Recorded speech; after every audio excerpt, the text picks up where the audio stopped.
Le sang coulait encore de ma tempe quand j'ai ouvert les yeux sur le vide infini. Pas le néant de la mort, non le chaos hurlant d'un accident de voiture sur l'autoroute A6, près de Lyon, où mon corps brisé gisait contre le bitume froid. J'étais mort, ou du moins je le croyais, jusqu'à ce que le monde se rembobine comme un film défectueux, et que je me retrouve assis dans mon bureau parisien, 3 ans plus tôt, le cœur battant à tout rompre, les mains tremblantes sur le clavier où je tapais un email anodin à mon associé. La trahison m'avait tué. Pas un couteau dans le dos, mais un faux témoignage, un chèque falsifié, et le ricanement de ceux que j'appelais amis. Mon nom, Étienne Duval, cadre supérieur chez une banque d'investissement à la Défense, avait été traîné dans la boue pour un scandale que je n'avais pas commis. Empoisonné par l'ambition d'un serpent que je croyais loyal. Et maintenant, cette seconde chance, un retour impossible, une renaissance dans ma propre peau, avant que tout ne s'effondre. Je sentis le goût du sang dans ma bouche, un écho fantôme de l'impact, et je sus, cette fois, ce serait eux qui saigneraient. Paris, cette ville de lumières éternelles et d'ombres voraces, m'accueillit comme une amante perfide. C'était un mardi de printemps 2022, l'air chargé de l'odeur des croissants frais et des gaz d'échappement de la ligne 1 du métro. Mon reflet dans la vitre du métro me fixait, 38 ans, costume sur mesure de chez Lanvin, une alliance ternie à l'annulaire Marie, ma femme, qui dans cette villa m'avait quitté pour un amant plus sûr, après le procès. Mais pas encore. Pas maintenant. Je serrai les poings, sentant la rage bouillir sous ma peau neuve, intacte. Je descendis à la station Franklin des Roosevelt, marchai d'un pas assuré vers les tours de verre de la Défense. Mon bureau au 23e étage offrait une vue imprenable sur la Seine sinueuse, mais aujourd'hui, elle me semblait un serpent prêt à mordre. Paul Laurent, mon associé depuis nos années à l'école polytechnique, m'attendait déjà, son sourire carnassier plaqué sur son visage de requin. Étienne, mon vieux. Prêt pour la réunion avec les Saoudiens. Sa voix suintait la camaraderie factice. Dans ma vie précédente, c'était lui qui avait fabriqué les preuves des transferts offshore bidons, signés de ma main par un faussaire qu'il avait engagé. Il avait volé mon poste, mon honneur, et quand le scandale avait éclaté, il avait témoigné contre moi au tribunal de Nanterre, jurant sur la Bible que j'étais un voleur. Plus que jamais, répondis-je, ma voix calme, mais mes yeux plantés dans les siens comme des dagues. Il cligna, déstabilisé, mais se reprit vite. Les Saoudiens arrivèrent en jet privé, leurs robes blanches flottant comme des fantômes dans le lobby aseptisé. La réunion se déroula sans accroc, un prêt de 100 millions pour un projet immobilier à Dubaï, scellé par des poignées de mains humides et des promesses de commissions juteuses. Paul jubilait, tapotant mon épaule. On forme une sacrée équipe, hein. Je souris intérieurement. Une équipe? Attends de voir, Paul. Attends de voir. Ce soir-là, de retour dans notre appartement haussmannien du 7e arrondissement, Marie m'accueillit avec un baiser distrait. Elle était belle, avec ses cheveux châtains cascadant sur ses épaules, ses yeux verts hérités d'une grand-mère bretonne. Mais je savais déjà, dans 3 mois, elle découvrirait les preuves que Paul planterait dans mon ordinateur, des emails falsifiés suggérant une liaison avec une stagiaire. Elle me quitterait, emportant notre fils de 5 ans, Lucas, et la moitié de nos biens. Le divorce avait été un carnage, amplifié par le procès qui suivit. Lucas. Mon cœur se serra. Dans l'accident final, j'allais le chercher chez sa mère quand Paul, sentant la menace, avait saboté mes freins. J'avais vu son visage dans le rétroviseur, riant, avant que le camion ne me percute. « Ça va, chérie ? Tu as l'air. » Différent, murmura Marie en débouchant un Bordeaux de 2015. Différent ? Peut-être que je vois clair, pour la première fois. Je la pris dans mes bras, l'embrassant avec une urgence qu'elle ne comprit pas. Cette nuit-là, nous fîmes l'amour comme des adolescents, et pour un instant, j'oubliai le sang et la trahison. Mais au matin, la machine se remit en marche. Les jours suivants furent une danse sur des braises. Je jouai mon rôle à la perfection, l'associé loyal, le mari attentionné, le père exemplaire. Mais en secret, je fouillais. Mon ordinateur personnel, protégé par un mot de passe que je changeai immédiatement, devint mon arsenal. J'installai un logiciel de surveillance discrète, rien d'illégal, juste un traceur pour les emails internes. Paul, ne se doutait de rien. Il continuait ses manigances, des appels codés à un certain Monsieur X, un faussaire que je pistais via des recherches nocturnes sur le dark web. Oui, j'avais appris des choses en prison, dans ma vie précédente, des contacts, des méthodes. La France, terre des Lumières, cachait aussi ses bas-fonds. Un soir, alors que Lucas dormait dans sa chambre décorée de posters de l'OM, je confrontai Marie.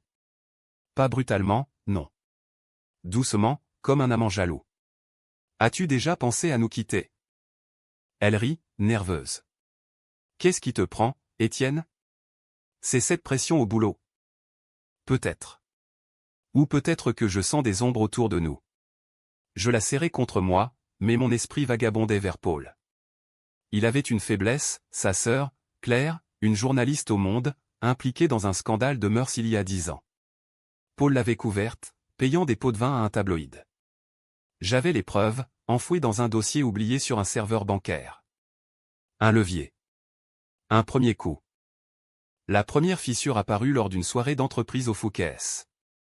Les lustres cristallins illuminaient les visages empourprés par le champagne d'Homme Pérignon. Paul, déjà ivre, me présenta à une jeune femme, Élise, une amie de passage. Dans ma vie antérieure, c'était elle, la stagiaire, utilisée comme appât pour les faux emails. Étienne est un génie des chiffres, gloussa-t-il, trop fort. Élise rougit, ses yeux s'attardant sur moi. Je jouais le jeu, flirtant juste assez pour que Paul note. Plus tard, dans les toilettes, je l'entendis murmurer au téléphone, « Ouais, il mord à l'hameçon. On passe à la phase 2. » Mon sang ne fit qu'un tour. Au lieu de hurler, je sortis mon portable et envoyai un message anonyme à Claire Laurent, « Votre frère prépare un coup tordu contre Duval. Vérifiez ses comptes offshore. » Preuve jointe. J'avais scanné des documents ce matin même des transferts suspects de Paul vers des comptes au Caïmans. Pas assez pour le couler, mais suffisant pour semer le doute. Le lendemain, Paul arriva au bureau les traits tirés. « Étienne, on a un problème. » Ma sœur. Elle pose des questions sur nos deals. Des questions? Laisse-moi m'en occuper. Je lui tapotai l'épaule, imitant son hypocrisie. Intérieurement, je riais. Le poison goûtait, goutte à goutte. Mais la trahison n'était pas seulement professionnelle. Il y avait aussi Antoine, mon meilleur ami depuis l'université, un avocat au barreau de Paris. Dans ma vie précédente, c'était lui qui m'avait défendu au procès mal, délibérément. Il avait omis des preuves clés, saboté mes appels, pour plaire à Paul, qui le payait grassement. Antoine vivait dans le Marais, dans un loft tape à accent Graveleuil financé par mes commissions détournées. Je l'invitai à dîner, chez nous, pour discuter stratégie. Marie prépara un coq au vin, Lucas joua à cache-cache sous la table. Antoine arriva avec une bouteille de cognac, son sourire de requin plus affûté que jamais. « Étienne, mon frère. Quoi de neuf? » Rien, sauf que je sais pour les 100 000 € que Paul t'a filé pour témoigner contre moi. Dans le futur, bien sûr. Les mots sortirent comme un venin doux. Antoine pâlit, son verre tremblant. Que? Quoi? Tu délires. Non. Je revois tout. Et bientôt, tu verras aussi. Je levai mon verre. À l'amitié. Il but, mal à l'aise, et partit tôt, prétextant un dossier urgent. Les nuits devinrent des veilles solitaires. Tandis que Paris ronronnait sous mes fenêtres les klaxons des taxis, les rires des couples sur les quais, je cartographiais ma vengeance. Paul n'était que la tête du serpent, il y avait d'autres écailles. Le juge du procès, un certain Bertrand, corrompu par des enveloppes de Paul. La presse, achetée pour les articles diffamants. Et Marie. Non, Marie était innocente, victime collatérale. Ou du moins, je le croyais. Un soir, en fouillant son téléphone, un péché que je m'autorisais dans cette vie volée, je trouvai des messages d'Antoine. Il soupçonne quelque chose. Fais gaffe. Mon estomac se noie. Était-elle complice? Non, impossible. Des conseils d'amis, se dit-elle. Mais le doute s'insinua, comme une fissure dans un vase Ming. Le premier coup réel tomba 2 semaines plus tard. Claire publia un article anonyme sur un blog financier, soupçon de fraude chez Banque Royale, un associé dans la tourmente. Pas de nom, mais Paul paniqua. Il m'appela en urgence, « Étienne, c'est toi? T'as parlé à quelqu'un? » Parler? Pourquoi ferais-je ça? Je raccrochai, le cœur triomphant. Mais la tension montait. Lors d'un match de foot avec Lucas au Parc des Princes, je vis Paul dans les tribunes, observant. Il me suivait. La paranoïa s'installa. Je changeai de voiture, pris des routes secondaires pour rentrer. Marie remarqua, tu es nerveux, Étienne. Consulte un psy. Un psy? Plutôt un prêtre. J'ai vu l'enfer, Marie. Elle rit, pensant à une blague. Puis vint la décision controversée. Pour accélérer les choses, je décidai d'impliquer Lucas. Pas physiquement jamais. Mais psychologiquement. Je l'inscrivis à un club de foot d'élite à Saint-Germain-en-Laye, où l'entraîneur était un ex-condisciple de Paul, un brute nommé Gérard. Dans ma vie précédente, Gérard avait accidentellement bousculé Lucas lors d'un entraînement, brisant son bras, et Paul avait utilisé l'incident pour me discréditer comme père négligent. Cette fois, je surveillais. Lors du premier entraînement, Gérard hurla sur un gamin, le gifla. Lucas pleura en rentrant. Papa, il est méchant. Je serrai mon fils contre moi. Ne t'inquiète pas, papa va s'en occuper. Ce soir-là, j'appelai un contact de ma vie carcérale, un hacker serbe basé à Berlin. Trouve-moi les vidéos de Gérard. Les salles. Il y en avait, des fêtes arrosées, des attouchements sur des mineurs, effacés mais pas oubliés. Un email anonyme au procureur de Versailles, avec pièce jointe. Le lendemain, Gérard fut arrêté. Paul appela, furieux, c'est quoi ce bordel? Gérard est fini. Dommage, répondis-je. Les monstres tombent toujours. La machine s'emballait. Antoine tenta de me confronter lors d'un déjeuner au café de Flore. Étienne, arrête ça. Paul est puissant. Tu vas regretter. Regretter? J'ai déjà regretté une vie entière. Je sortis une enveloppe, des relevés bancaires prouvant ses pots de vin. Choisis, témoigne contre lui, ou je balance tout au barreau. Ses yeux s'écarquillèrent. Décision controversée, je le forçai à trahir son bienfaiteur, sous peine de ruine. Il accepta, la voix brisée. D'accord. Mais c'est la fin de notre amitié. Elle l'était déjà. Marie, sentant la tempête, me confronta enfin. Dis-moi la vérité, Étienne. Qu'est-ce qui t'arrive? Nous étions dans notre salon, sous le portrait de famille que j'avais commandé après ma renaissance. Les larmes coulaient sur ses joues. J'ai l'impression que tu n'es plus toi. Je suis moi, mais libéré. Paul va nous détruire, Marie. Il l'a déjà fait, dans un cauchemar que j'ai vécu. Les mots sortirent en torrent, la falsification, le procès, l'accident. Elle recula, horrifiée. Tu es fou. Un accident? Tu n'es même pas mort. Pas encore.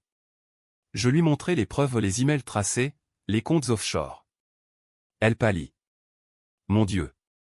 Antoine m'avait mis en garde. Le doute se confirma, elle savait vaguement, par bribes. Trahison mineure, mais poignante. Je t'aime, mais j'ai peur. Bien. La peur nous sauvera. Je plongeai plus profond dans les secrets enfouis. Paul n'était pas qu'un voleur, il y avait un cadavre dans son placard, littéralement.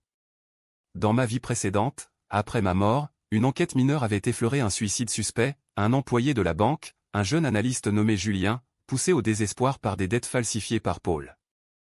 Julien s'était jeté de la tour Eiffel, laissant une note vague. J'avais lu le rapport en prison, un dossier classé l'accident. Cette fois, je le rouvris. Via mon hacker serbe, je récupérai les originaux, des emails de Paul ordonnant à Julien de falsifier des rapports pour plaire aux Saoudiens. Preuve d'extorsion. Un meurtre moral, plus vicieux qu'un coup de feu. Je contactai la veuve de Julien, une femme brisée nommée Sophie, vivant à Montreuil dans un HLM grisâtre. Nous nous rencontrâmes dans un café anonyme près de Bastille, sous un ciel plombé de novembre. Attendez, non, c'était encore printemps, mais dans mon esprit, les saisons se mélangeaient avec les souvenirs. Sophie avait les yeux creux, les mains marquées par le travail de serveuse. Monsieur Duval. Vous dites avoir des infos sur la mort de mon mari? Oui. Et je vais détruire l'homme responsable. Je lui tendis une clé USB. Utilisez-la comme vous voulez. Une interview, un avocat. Vengeance ou justice, à vous. Elle pleura, serrant la clé comme un talisman. 2 jours plus tard, un article anonyme circula, suicide ou crime au sein de Banque Royale? Paul entra en furie au bureau, balayant des dossiers. Qui fait ça? Ses yeux se posèrent sur moi. Toi, Étienne? Après tout ce qu'on a bâti? Bâti? Tu parles d'un château de cartes. Je restais impassible, mais intérieurement, la tension montait comme un thriller de Chabrol au suspense lent, inexorable. Marie, de son côté, oscillait. Elle avait engagé un détective privé, ironie du sort, pour me surveiller. Je veux savoir si tu mens, avoua-t-elle un soir, alors que Lucas dormait. Nous marchions le long de la Seine, les lumières des bateaux-mouches dansant sur l'eau noire. Étienne, si c'est vrai, aide-moi à comprendre. Pourquoi maintenant? Parce que j'ai vu notre fin. Lucas grandissant sans père, toi seul, Paul riant sur ma tombe. Je m'arrêtai, la prenant par les épaules. Aide-moi, Marie. Surveille Antoine. Il craque. Elle hocha la tête, les lèvres tremblantes. Première alliance inattendue. Le point de non-retour arriva lors d'une réception à l'Élysée au nom, exagérons pas, disons une gala de charité à l'hôtel de ville, où les élites parisiennes se pavanaient en smoking et robe Chanel. Paul y était, avec sa femme trophée, une blonde filiforme nommée Isabelle, ignorant les ragots. Je m'approchai, champagne en main. Paul, un mot? Nous nous isolâmes dans un couloir orné de portraits de mères oubliées. Étienne, arrête tes conneries. Les rumeurs, c'est toi, hein? Pour le poste de DG? Il cracha les mots, son haleine chargée de whisky. Le poste? Non. Pour Julien. Pour moi. Pour tout ce que tu as brisé. Ses yeux s'écarquillèrent. Julien? Sera qui s'est suicidé? T'es malade. Malade? J'ai vu la mort, Paul. Et je reviens pour toi. Je sortis mon téléphone, jouant un enregistrement ou une conversation piratée où il ordonnait à Gérard de faire pression sur Lucas. Paul blêmit, reculant. Comment? Adieu, associé. Je partis, le laissant seul avec ses démons. Mais la contre-attaque fut vicieuse. Le lendemain, mon bureau fut perquisitionné. Des flics en civil, mandat du juge Bertrand, celui-là même du futur procès. Monsieur Duval, suspicion de fraude. Paul, derrière eux, souriait discrètement. Je fus emmené au commissariat de la Défense, menottes au poignet, sous les flashs des collègues. Marie m'attendait dehors, Lucas dans les bras, en larmes. Papa. Son cri me transperça. Dans la salle d'interrogatoire, froide comme un caveau, le juge Bertrand me toisa. Un homme bedonnant, soixantaine, avec une moustache jaunie par le tabac. Monsieur Duval, nous avons des preuves de transferts illégaux. Faux, bien sûr, des fichiers plantés par Paul cette nuit. Preuves? Montrez-moi. Il hésita, puis projeta des documents falsifiés. Je ris, un rire froid. C'est l'œuvre de Laurent. Vérifiez les métadonnées. J'avais anticipé, mon logiciel avait watermarké tout. Le doute s'installa chez Bertrand. Et si c'était vrai, murmura-t-il. Décision controversée, je lui offris un deal. Laissez-moi partir, et je vous donne le vrai coupable. Sinon, votre nom sortira dans le prochain article. Il transpirait. Sortir? Quoi? Vos vacances aux Bahamas, payées par Banque Royale. Via Paul. J'avais les relevés. Il capitula, me libérant après 2 heures. Paul, apprenant la nouvelle, explosa au téléphone, traître. Tu vas payer. Libéré, je rentrai chez moi. Marie m'embrassa, frénétique. J'ai peur pour nous. Lucas se blottit contre moi. Cette nuit, nous fîmes l'amour avec désespoir, comme si c'était la dernière. Mais le twist se profilait. En fouillant les fichiers de Paul hackés maintenant, je découvris l'horrible, il n'avait pas saboté mes freins seul. Marie. Non. Un email d'elle à Antoine, dit à Paul que je joue le jeu. Pour l'argent, pour Lucas. Mon monde s'effondra. Elle savait tout, depuis le début. La trahison ultime, celle du cœur. Je la confrontai à l'aube, alors que le soleil se levait sur les toits de Paris. Tu étais avec eux. Étienne. C'était pour nous. Paul promettait la sécurité. Ses yeux imploraient. Sécurité? Tu m'as vendu. Je hurlai, brisant un vase. Lucas pleura dans sa chambre. Décision monstrueuse, je décidai de la garder près, pour la détruire de l'intérieur. Reste. Joue ton rôle. Ou je te ruine. Elle hocha la tête, brisée. La tension culmina lors d'une confrontation finale au bureau. Paul m'attendait, armé d'un dossier ou le mien, falsifié. Finissons en, Étienne. Démissionne, ou je te coule. Te couler? C'est déjà fait. Je lançai l'USB, vidéo de Gérard, email de Julien, relevé d'Antoine. Et pour le clou, l'enregistrement de lui ordonnant ma mort. La police attend dehors. Il s'effondra, pleurant. Pitié. Ma famille. Famille? La mienne est en miettes par ta faute. Les flics entrèrent, menottes cliquetant. Paul hurla, c'est lui. Il est fou. Mais les preuves parlaient.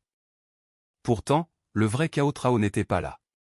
C'était dans mon cœur, face à Marie. Pourquoi, demandai-je, alors que Paul était arrêté? Parce que j'avais peur. De ta paranoïa, de tes ambitions. Ma paranoïa? C'était la vérité. Nous divorçâmes en silence, garde partagée pour Lucas. Elle partit pour la Provence, emportant nos souvenirs. La chute de Paul fut un spectacle shakespearien, joué sur la scène impitoyable des tribunaux français. Le procès s'ouvrit au palais de justice de Paris, sous les yeux des caméras de BFM et des plumes acérées du Figaro. Paul Laurent, l'homme d'affaires flamboyant, se traîna en costume froissé, menottes au poignet, accusé de fraude, extorsion et complicité de suicide. Antoine témoigna contre lui, la voix chevrotante, détaillant les pots de vin. Il m'a forcé, pleurnichat-il. Le juge Bertrand, blême, évita mon regard. J'avais retiré ma plainte contre lui, en échange de son silence. Je suivais tout depuis les coulisses, consultant anonyme pour l'accusation. Sophie, la veuve de Julien, prit la barre, mon mari était honnête. Paul l'a poussé au bord du gouffre. Ses mots résonnèrent comme un glas. Paul, défendu par un avocat vedette d'avocats et associé, nia tout, complot. Duval est un menteur ressuscité de ses délires. Ressuscité. Le mot me fit frissonner. Les jurés, des Parisiens ordinaires, un boulanger de Belleville, une prof de banlieue le fixèrent avec dégoût. Marie assista à une audience, Lucas à la maison avec une nounou. Nos regards se croisèrent, le sien implorait pardon. Je détournai les yeux. La trahison de l'amour est la plus amère. Gérard, l'entraîneur, fut cité comme témoin mineur, mais son témoignage entrecoupé de balbutiements sur ses propres crimes scella le sort de Paul. Il m'a dit de briser le gosse pour faire craquer Duval. Le tribunal bruissa. Verdict, 20 ans ferme, plus restitution. Paul s'effondra, hurlant des insanités. Étienne. Tu paieras dans l'autre monde. Dehors, la foule journalistes, activistes anticorruption acclama. Moi? Je rentrai chez moi, seul dans l'appartement vidé de ses rires. Lucas m'appela, papa, c'est fini? Oui, mon fils. Fini. Mais pas pour moi. La vengeance avait un goût de cendre. Les mois suivants furent un purgatoire doré. Promu DG de Banque Royale, je restructurai, virant les complices de Paul. La presse me porta au nu, l'homme qui a vaincu le dragon de la défense. Invitation à des dîners chez l'ambassadeur, cocktail avec des politiques. Mais les nuits étaient hantées. Je revivais l'accident, le crissement des pneus, le rire de Paul, le visage de Lucas flou dans le rétroviseur. Et Marie. Ces messages, laisse-moi revenir. Pour lui. Je supprimais, sans répondre. Une décision controversée émergea alors, impliquer Lucas dans ma guérison. Je l'emmenai en thérapie familiale, chez un psychologue de Neuilly, avouant mes visions. Papa a vu l'avenir, Lucas. Et il l'a changé. Le gamin, avec ses yeux innocents, absorba, t'es un super-héros, papa? Non. Juste un survivant. Mais cela le liait à moi, un fil d'acier contre Marie.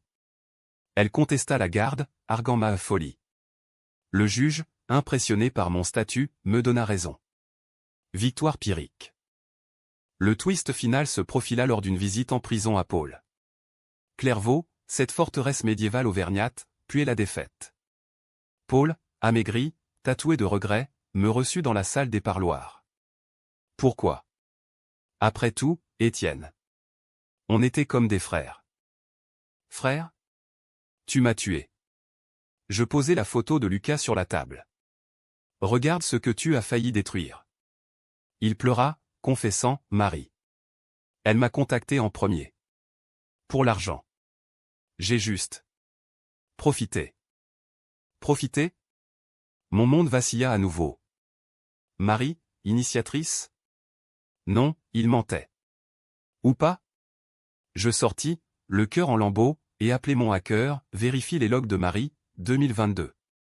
Réponse, un appel à Paul, 6 mois avant ma renaissance. Aide-moi à le calmer. Il est obsédé par le boulot. Obsédé? J'étais ambitieux, pas fou. Le doute devint certitude, elle avait ourdi le piège, pour me forcer à démissionner, partager les gains avec Paul. Trahison absolue. Je rentrais à Paris en TGV, le paysage défilant comme un film muet. Décision fatidique, la détruire. Pas physiquement, je n'étais pas Paul. Mais légalement, moralement. J'embauchais le meilleur divorceur de Paris, un requin du barreau nommé Leclerc. Tout. La maison, les comptes, la garde exclusive. Il ricana, facile. Elle a menti sous serment? J'avais les enregistrements. Le contre-procès fut un carnage. Marie, représentée par un novice, s'effondra sous l'épreuve. J'ai eu peur. Le juge, une femme sévère d'Orléans, trancha, garde à moi, pension minimale. Elle partit en larmes, suppliant, Étienne, pour Lucas. Lucas mérite mieux que des menteuses. Libéré de ses chaînes, je me tournai vers l'horizon. Banque Royale prospéra, je lançai un fonds éthique, aidant les veuves comme Sophie. Lucas grandit, footballeur prometteur, ignorant les ombres. Mais moi? La Renaissance avait un prix, solitude éternelle. Un soir d'hiver 2025, sur le pont des Arts, cadenas brisé jonchant le sol, je jetai mon alliance dans la Seine. Adieu, passé. Le vent charria un rire fantôme de Paul? Ou mien? La vengeance accomplie, mais le vide persistait. Pourtant, un appel changea tout. Sophie, Étienne, merci. J'ai écrit un livre sur Julien. Vous êtes le héros. Héros? Non. Juste un mort-vivant. Non, le vrai twist n'était pas la confession de Paul. C'était ce qui suivit, une lettre anonyme, glissée sous ma porte un matin pluvieux de décembre 2024. Papier jauni, écriture tremblante, tu crois avoir gagné? Regarde derrière toi. Le sang de Julien n'est pas le seul. Signé, un fantôme. Mon pouce accéléra. Paul en prison, Antoine ruiné, Marie exilée en Provence avec une pension maigre qui restait? Je relus le dossier Julien. Quelque chose clochait, un transfert non tracé, vers un compte au nom de Bertrand, le juge. Paul n'était qu'un pion. Le vrai serpent était Bertrand, ce magistrat corrompu qui avait couvert des scandales bancaires depuis les années 90. Dans ma vie précédente, il m'avait condamné à 10 ans pour fraude aggravée, riant en privé avec Paul. J'avais pardonné trop vite, pour accélérer ma vengeance. Erreur fatale. Je mobilisais mes ressources, le hacker serbe, maintenant un allié payé, creusa. Résultat, Bertrand gérait un réseau aux juges, avocats, banquiers au blanchissant des fonds mafieux italiens via des deals immobiliers à Nice. Julien avait découvert, menacé de parler. Paul l'avait exécuté sur ordre de Bertrand. Et moi? J'étais le bouc émissaire parfait, pour détourner l'attention. La trahison s'approfondissait, un labyrinthe de mensonges. Décision controversée, infiltrer le réseau. Pas en héros solitaire, mais en appât. J'organisais un dîner d'affaires fictif à Monaco, invitant un contact de Bertrand via un faux email. Marie, apprenant par Lucas, qui l'appelait en cachette, tenta de m'avertir, ne fais pas ça, Étienne. Ils te tueront pour de bon. Ironie, son inquiétude sonnait vraie, où était ce culpabilité? Je l'ignorais. Le dîner au casino de Monte-Carlo fut un ballet de masques. Bertrand arriva, smoking impeccable, escorté d'une jeune femme trop maquillée. Duval. Ravi de te voir libre. Son sourire était un scalpel. Nous parlâmes fusion, mais sous la table, des regards complices. Puis, le piège, je glissai une carte mémoire dans son manteau des preuves falsifiées pointant ses comptes. Pour notre partenariat. Il partit, inconscient. De retour à Paris, l'attente. 2 jours plus tard, des hommes en noir frappèrent à ma porte. Pas des flics, des gorilles italiens, accent milanais. Monsieur Duval, une erreur. Donnez le fichier. Je souris, caméra cachée dans l'appartement avait tout filmé. Erreur? Comme Julien? Ils hésitèrent, et j'appelai la police à alerte discrète. Arrestation en chaîne, les gorilles, puis Bertrand, paniqué, avouant tout pour un deal. C'était pour la France. Les jobs, l'économie. Pathétique. Le scandale éclaboussa, réseau de corruption au sommet de la justice. Macron en personne commenta, furieux. Paul, depuis sa cellule, fut rejugé, complicité de meurtre. 30 ans. Antoine se suicida ou ironie cruelle, miroir de Julien. Son mot, pardon, Étienne. Marie revint, suppliante, lors d'une audience. Laisse-moi voir Lucas. J'ai tout perdu par ta faute. Ma faute? Tu as commencé. Mais pour Lucas, je cédais, visite supervisée. Le gamin avait besoin d'une mère, même imparfaite. La tension retomba, mais le chaos personnel surgit, une nuit, après un cauchemar de l'accident, je me réveillai en sueur. Était-ce vraiment une renaissance? Ou une hallucination post-traumatique? Un psy, consulté en secret, diagnostiqua, syndrome de stress post. Quelque chose. Vous inventez pour coping. Le doute me rongeait. Avais-je vraiment vu l'avenir, ou fabriqué une vengeance pour justifier ma paranoïa? Pour tester, je prédis un petit événement, un collègue viré pour harcèlement. Il l'était le lendemain. Coïncidence? Ou donc? La frontière s'estompait. Le dénouement approcha comme un train express sur la LGV Sud-Est. Avec Bertrand en tôle, le réseau s'effrita, arrestation à Rome, extradition, une purge qui fit trembler la défense. Moi, Étienne Duval, devint une légende, le whistleblower ressuscité, interviewé par Arte dans un docu-fiction. Comment avez-vous su? Demanda le journaliste. J'ai vu la mort. Et elle m'a montré la vérité. Vague, mais efficace. Lucas, fier, me dit, t'es dans le journal, papa. Marie et moi, nous dansâmes une valse finale. Lors d'une médiation pour la garde, elle avoua tout, Paul m'a approché il y a 5 ans. Il voulait ton poste, offrit de l'argent pour que je te pousse à démissionner. J'ai accepté, pensant que ce serait sans douleur. Puis, l'accident. J'ai cru que c'était karma. Ses larmes étaient réelles. Twist, elle n'avait pas voulu ma mort, mais avait couvert après. Pardon? Pas encore. Mais pour Lucas, je signai un armistice, coparentalité, sans rancune. Elle partit pour Marseille, recommençant à zéro comme thérapeute ironie, soignant les âmes brisées. Paul m'écrivit de prison, tu as gagné. Mais à quel prix? Ta famille, ton âme. Vrai. La victoire était BKCH, j'avais sauvé Lucas, mais perdu l'innocence. Les nuits, je marchais seul au but de Chaumont, contemplant la ville qui m'avait vu naître et renaître. Paris, maîtresse cruelle, offrait ses lumières comme un baume. Qu'as-tu connu? Pas tout à fait. 1 an plus tard, 2026, je rencontrai Sophie lors d'un gala anticorruption. Veuve nos morts, elle souriait, écrivant son 2e livre. Merci, Étienne. Julien serait fier. Nous dînâmes, parlâmes tard. Pas d'amour au trop tôt, mais une étincelle. Lucas l'aima instantanément, elle sent bon le pain. La vengeance close, je fermai le chapitre. Mais le fantôme persistait, parfois, dans le métro bondé, je sentais le sang sur ma tempe. Était-ce réel? Peu importe. J'avais changé le destin. Et pour ça, la mort valait le coup. Fin.